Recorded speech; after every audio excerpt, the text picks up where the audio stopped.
A knife-wielding man slashed several people and bit off part of the ear of a pro-democracy politician in Hong Kong on Sunday, as riot police stormed several malls to thwart protesters who have been demanding government reforms for nearly 5 months.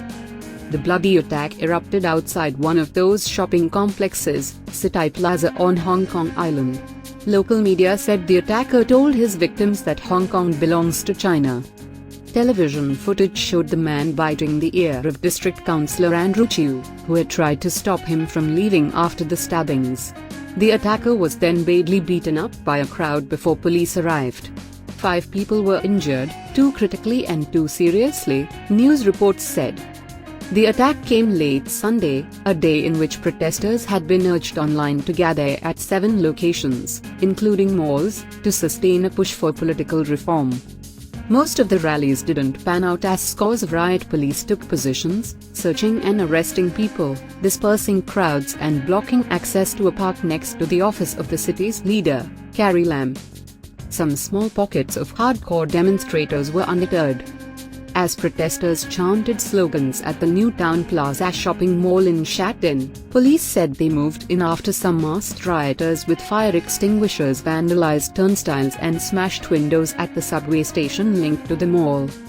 At 2 malls in the New Territories in the north, protesters vandalized shops, threw paint and attacked a branch of Japanese fast food chain Yoshinoya, which has been frequently targeted after the chain's owner voiced support for the Hong Kong police. Police rushed into one of the malls after objects were thrown at them. At another, protesters used umbrellas and cable ties to lock the mall entrance to prevent police from entering. Later in the day, police stormed City Plaza after some protesters sprayed graffiti at a restaurant. A human chain by dozens of people was broken up and angry shoppers heckled the police. The protests began in early June over a now-shelved plan to allow extraditions to mainland China but have since swelled into a movement seeking other demands, including direct elections for Hong Kong's leaders and an independent inquiry into police conduct.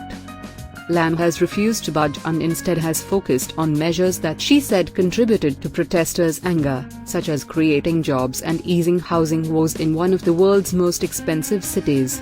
She invoked emergency powers last month to ban face masks at rallies, provoking further anger.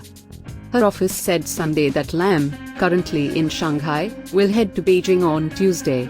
She is due to hold talks Wednesday with Chinese Vice Premier Han Zheng and join a meeting on the development of the Greater Bay Area that aims to link Hong Kong, Macau and 9 other cities in southern China. The project will help make it easier for Hong Kong residents to work and reside in mainland Chinese cities, and bolster the flow of people and goods, Lam's office said in a statement. But the plan has also sparked concerns over China's growing influence over the territory.